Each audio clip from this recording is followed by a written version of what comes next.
ibi bihe tugezemo igihe cyo kumugoroba.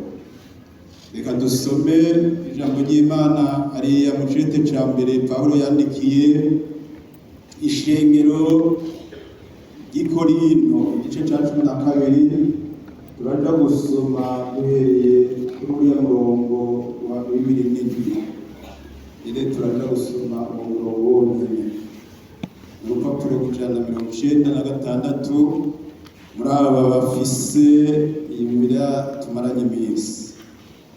Nibaza ko tumaze kuhabona kuko nagomba ko tugenda turajana.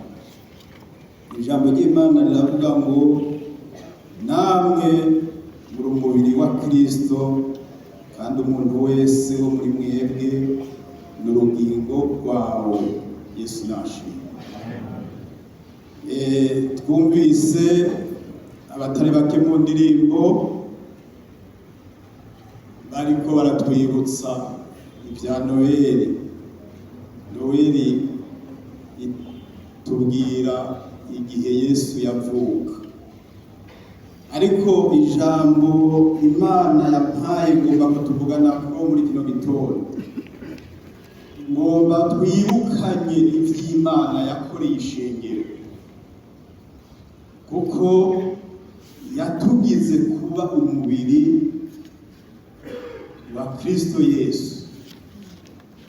Yesu nawe imugira umutwe w'ishengero ry'Imana.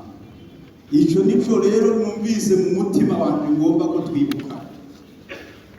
Ijambo nyamukuru ngomba ko duhagarara ko n'iri jambo rivuga ngo turi umubiri wa Kristo.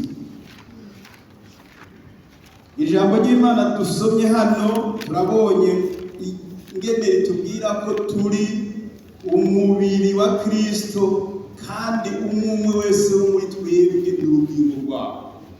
Yesu nashimwe. Ishengero rya Kristo niryo rigize umubiri wa Kristo ugizwe n'ingingo arizo twebwe, nawe akaba umutwe. Umutwe murumva ni ikintu gikomeye. Ishengero n'umubiri. Umutwe uri kw'amaso, umutwe uri kw'amatwi, umutwe urimo ubwonko umuntu yiyumvira.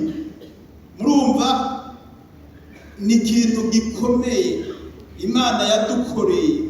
Ishengero naryo tukaba ingingo, umutumba. Yesu nashimwe. Ishengero rero rya Kristo mu isi yose ni rimwe, kuko isangiye ukuvuka kumwe. Turafise aho Imana yadukuye. Ijambo ry'Imana mu butumwa bwiza bwanditswe na Yohana haravuga ngo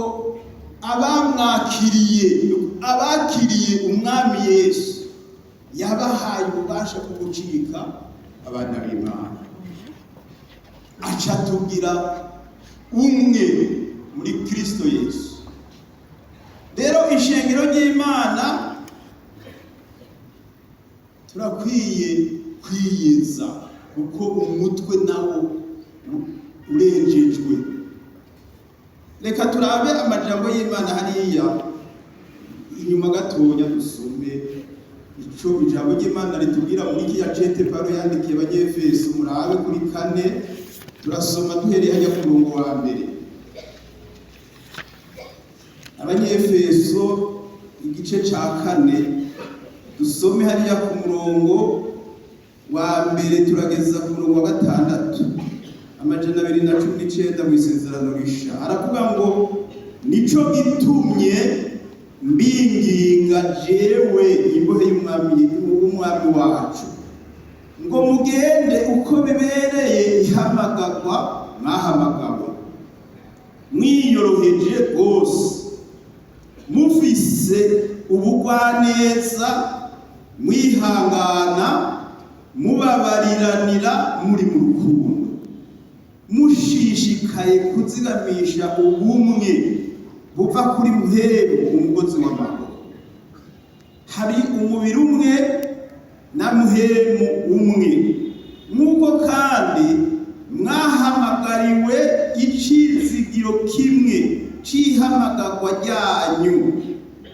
Hari umwami umwe n'ukwizera kumwe no kubatizwa kumwe, n'Imana imwe niyo Data wa twese, asumba bose, akoresha bose, ari hehe muri bose. Murumva rero ishingiro ni rimwe.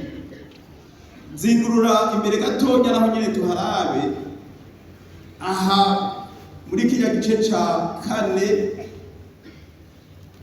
mu gice ca gatanu mu ntunge duhera hariya ku murongo wa 29 n'amajambo tubona meza atwereka ico Imana yatugize.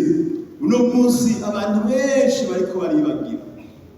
Haravuga ngo hariya ku murongo wa 29 hatubwira ngo kuko ata muntu yigeze kwanka umubiri wiwe, ariko arawugaburira akawubungabunga nk'uko Kristo nawe agirira ishengero, kuko turi ingingo z'umubiri wande, umubiri wiwe, umubiri wa Yesu nahabwa icubahiro. Ishengerero rya Kristo dukwiye kuba abera muri iki gihe tugezemo, igihe cyo ku mugoroba, igihe twiteze ko Yesu agaruka gutora ishengero ryiwe, kandi ishengero ryiwe ari we mugeni wiwe yakoye amaraso y'igiciro kinini. Ijambo ry'Imana muri Zaburi ya 16 musomye harya ku murongo ugira 3 turabona ijambo ry'Imana ritwereka ngo abera bo mu isi bose nibo ntore Imana inezererwa. Nico gituma namba uri hano witeze kwakira Yesu, ijambo ry'Imana riradusaba ko twiyeza, kuko namba twejejwe turahimbara Imana. Mu gihe c'isezerano rya kera naho nyine turabona ngene Imana yarondeye ishengero ryayo, iraritoranya ishengero ry'Abisirayeli, irababwira mbere n'ibyo bakwiye kugenderamwo.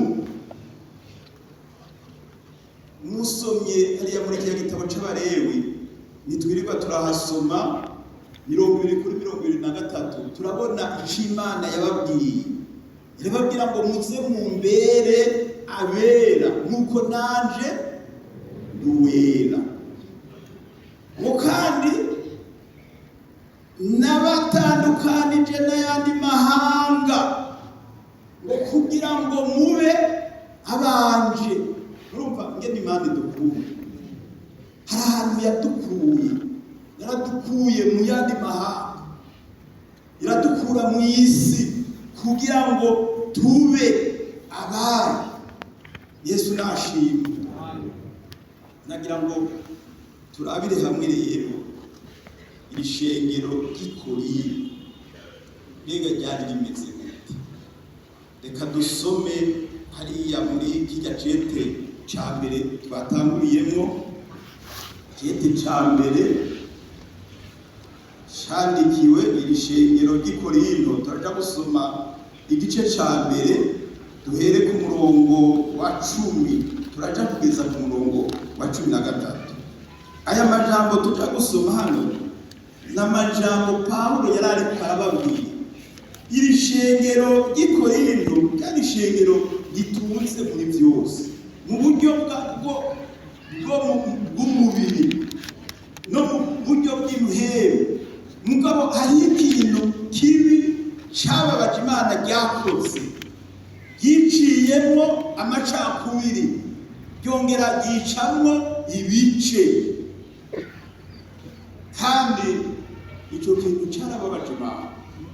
Reka dusome murabe hariya duhere ku murongo w'10. Haravuga ngo ariko ndabinginga bene data mu izina ry'umwami wacu Yesu Kristo, mwese mube imvuga rimwe kandi n'ibice ntibiremwe muri mwebwe, ariko mutunganywe rwose hamwe muhuje umutima n'inama, kuko nabariwe ibyanyu bene data n'abo kwa Kirowe yuko hari imitongano muri mwebwe. Icyo mvuze ni iki?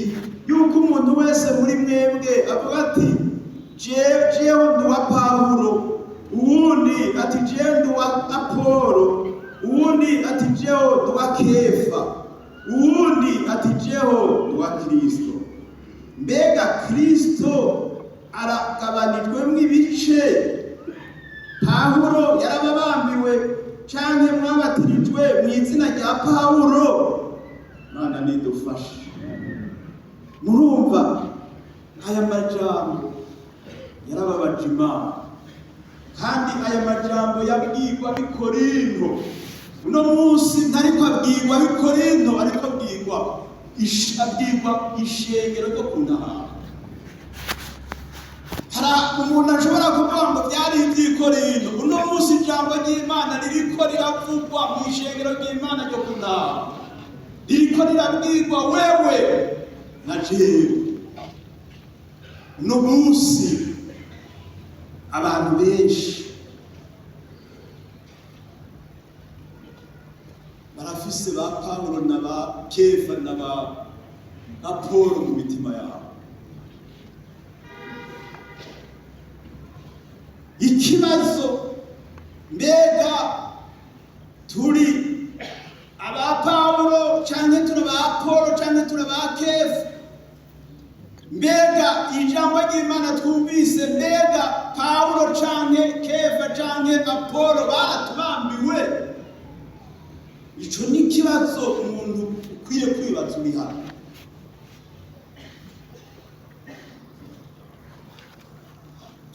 Uno munsi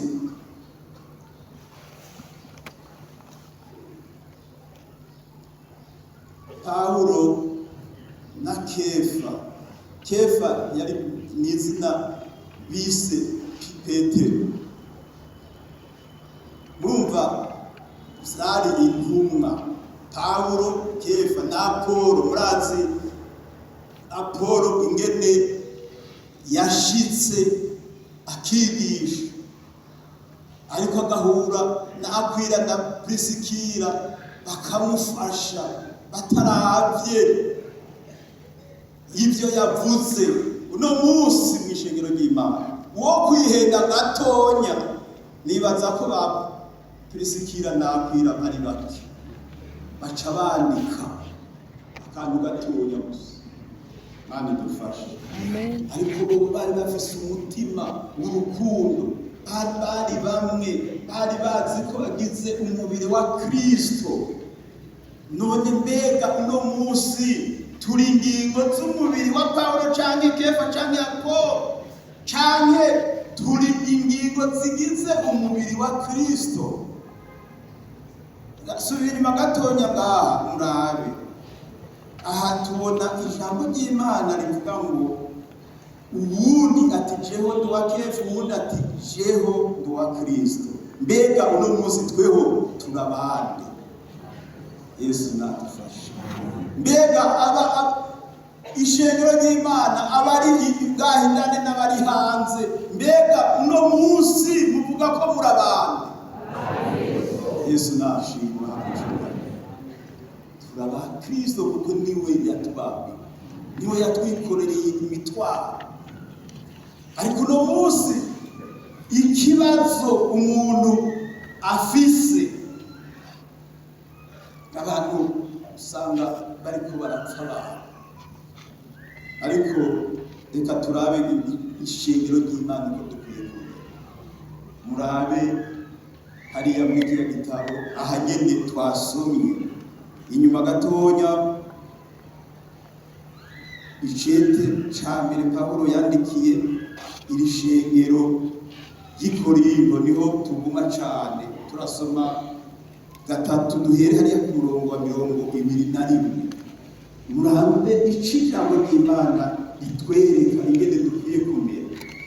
Haravuga ngo hariya kuri 21 havuga ngo nuko ntihakagira umuntu yirata iki, ntihakagira umuntu yirata abantu kuko byose ari byanyu, ari Pawulo canke Apolo canke Kefa canke isi canke ubugingo canke urupfu canke ibiriho canke ibizoba, byose ni byanyu, ni byanyu, namwe murabande, muraba Kristo, ki Kristo n'uw'Imana. Yesu nashimwe. Uko niko rero ishengero ry'Imana ryari rikwiye kumera. Ijambo ry'Imana riraduhanura rikatwigisha ngo ntimukishimire abahambaye canke umwana w'umuntu adashobora kugukiza, ariko twishimire Yesu Kristo yaje ari umukiza w'abantu abari mu isi bose, aradukiza ibyaha ataravye uko turi, aratwikorera imitwaro yacu kandi akadukiza n'indwara. Yesu nashimwe. Uwo niwe dukwiye guhaga amaso. Petero igihe yari mu ibohero kandi bagira bamwica, abishengero baciye bakoranira hamwe kuko baragize intuntu mu mitima yabo, baca baja hamwe barasenga bahuje umutima n'inama basengera Petero, kandi ayo masengesho yarakoze kuko iminyororo yari imoshe yaciye ikoroka, Petero arasohoka. Naribajije mbega uno munsi ishengero ry'Imana turiko turasenga, mbega amasengesho yacu turahuje imitima, turahuje inama, mbega muri twebwe ntihari habo babaherereza kwa Pawulo, abandi kwa Kefa, abandi kwa Apolo. Imana idufashe. Ariko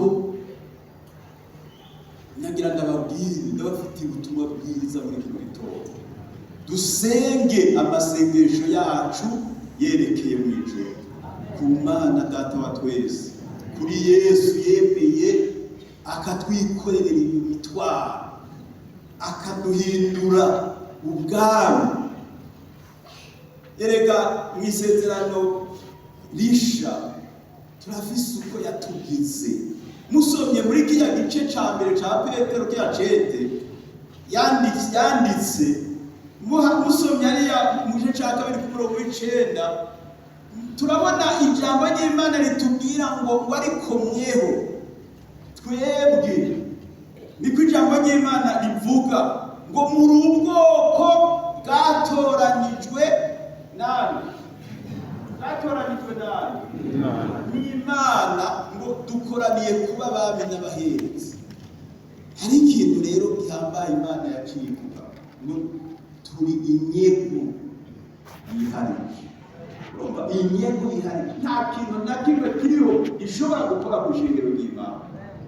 Mureke mbega ko turiko tugomba kunigana mu kibanza c'uwari cunguye. Bende nimuze dusenga Imana duhuje umutima, dusengere abadushizwe imbere, tubasengere kugira ngo Imana ikore ku mitima yabo, ihumure amaso y'imitima yabo, babone igihe turimo kandi tugirire dufashe.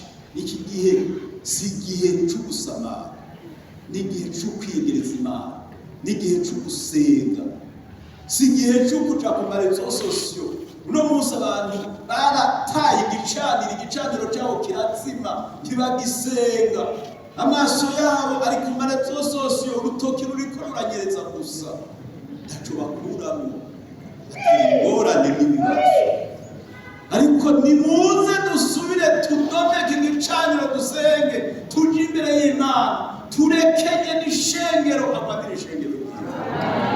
Nandi tugirire neza, tumenye iki gihe tugeze.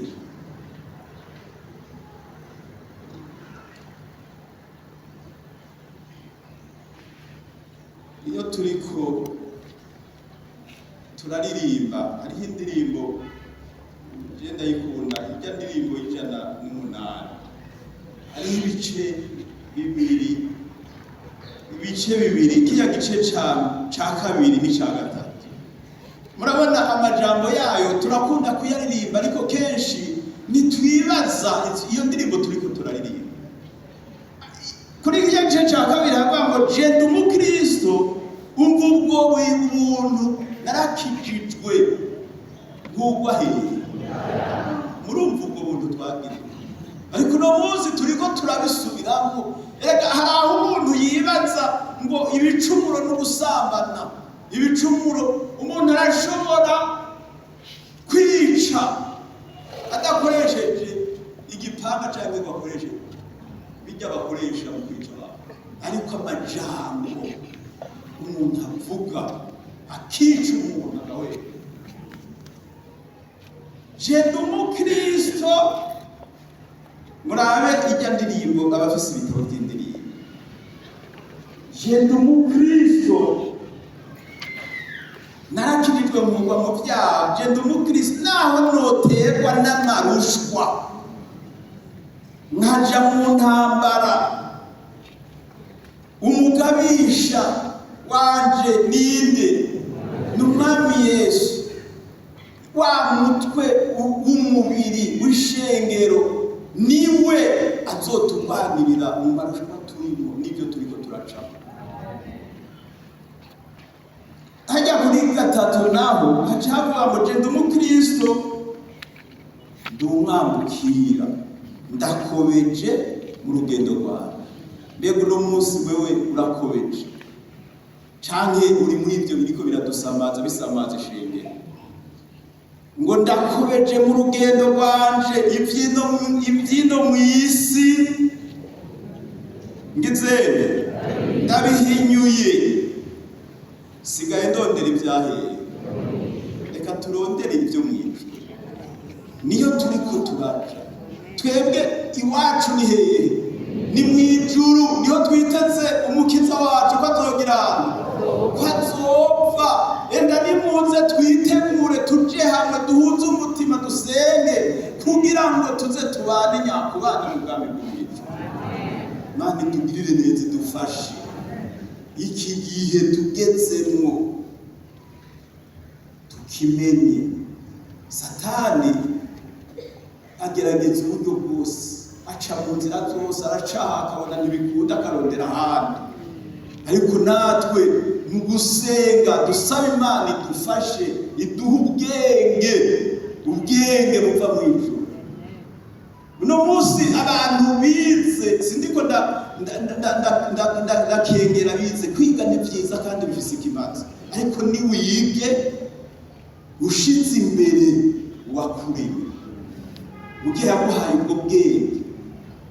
Mbega kubera iki hariho abakeha bwenge? Kubera iki? Weko yakugize ukuri, ni kuko utoyishimisha ibyo nyene uko nyene yakugize. Mugabo uno munsi ubwo bwenge yaguhaye nibwo uri kurakoresha kugira ngo ucoze ishengero ry'Imana. Ariko nagira ndababwire, ishengero ry'Imana mumenye ico umuntu akinisha ntakinisha ishengero ry'Imana. Ngo urikoze ko asa n'umuntu akoze hehe? Imbonero z'Imana. Kandi nagira ndababwire muri kino gitondo mu bimenye, ugomba senge agiye kwihagurukiranya n'ishengero.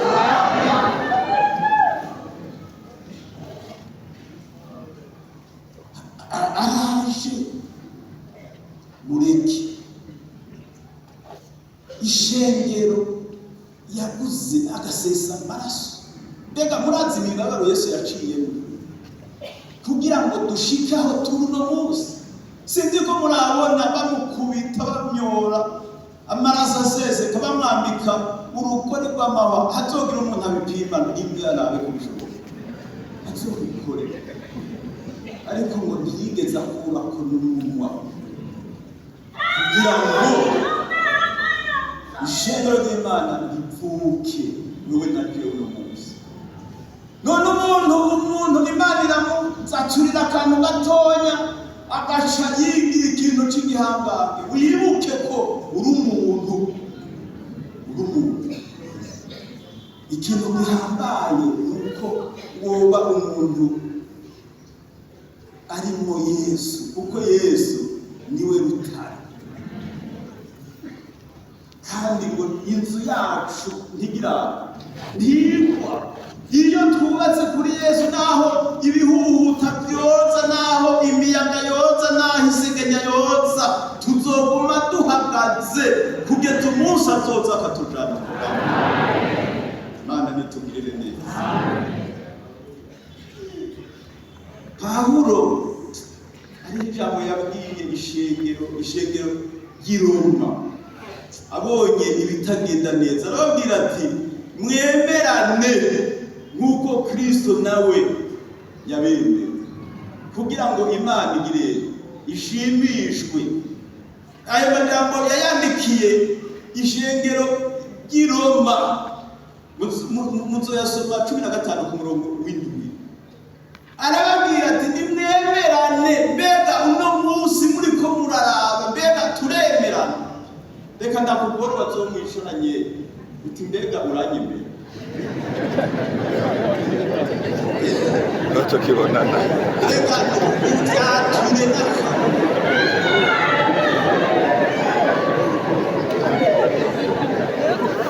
uno munsi reka hari ikibazo abantu baricarana batemera. Umuntu agatwengera ubundi atanamutwengeye, mu mutima hari igipfungu. Bari tugirire neza, dufashe twemerane kugira ngo Imana ishimishwe, kuko turi mu ishengero ryayo, turi umubiri wa Kristo. Reka dusome amajambo y'Imana tugira duheze, dusome hariya mu gitabo ca Yakobo, kandi tuja dusenga Imana mu gitabo ca Yakobo. Murabe amajambo y'Imana ngomba ko duherezako muri kijya gice ca 3. Turahera hariya ku murongo wa 13 n'amajambo menshi mugabo tugende tujana. Umuntu wese afise Bibiliya yisomera. Haravuga ngo ninde muri mwebwe w'umunyabwenge kandi w'umuhanga niyerekanisha ibikorwa vyiwe, ingeso nziza mu bugwaneza bufatanije n'ubwenge. Ariko namba mubwira ishari ry'inkazi mu mitima yayo, mugakunda kwirema ibice, mwoye kwirata, mubesha, mucumura ku kuri. Ubwo bwenge sibwo bwururuka buvuye mu ijuru, ariko n'ubw'isi, n'ubw'abantu, n'ubw'abadayimoni. Kuko ahari ishari riri, aho ishari riri ho no kwirema ibice, ariho umuvurungano uri n'igikorwa kibi cyose.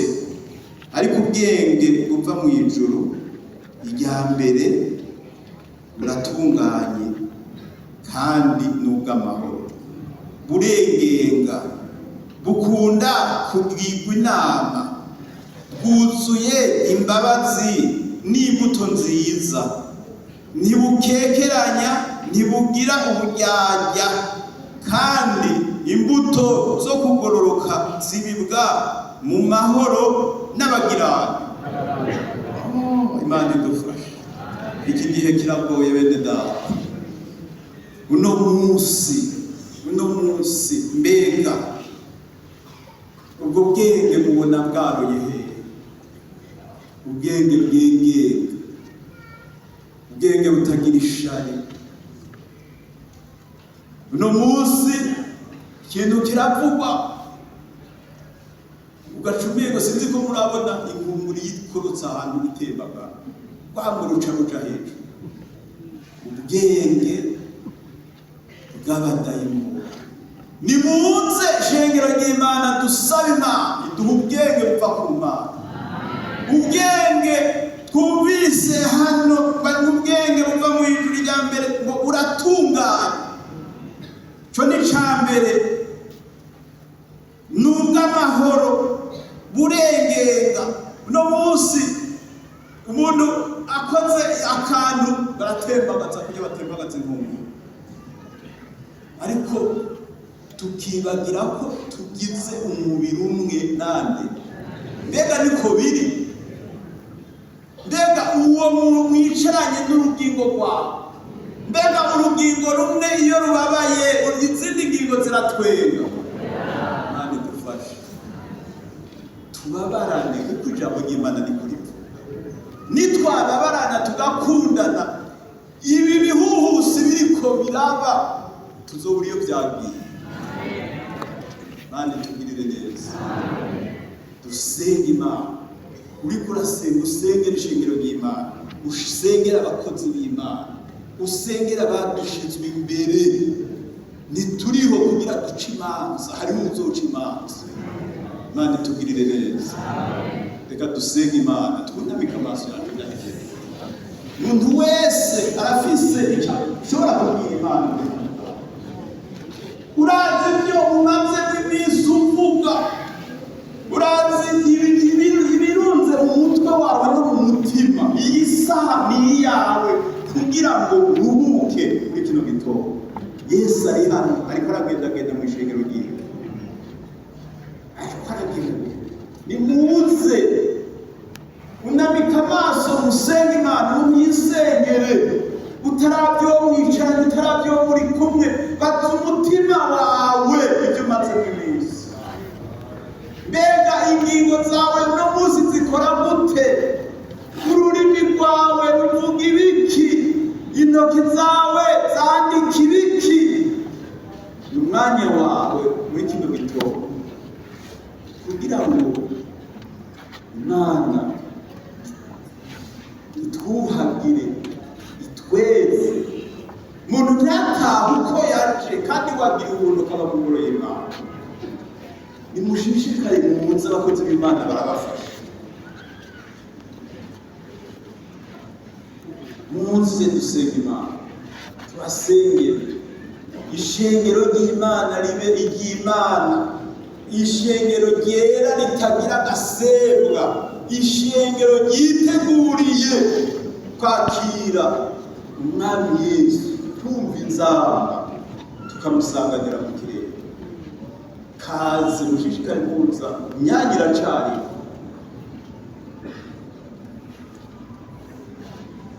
Abakozi b'Imana mubafashe. Ntitwihuta, turarindira. Aho wowe uri hose baza umutima, ntudigane n'icyo. Haraho umuntu byanga ko ahaguruka, mugabo nagira ndababwire, n'izi nkingi zizobasura. Izi nkingi ziri mu rusengero.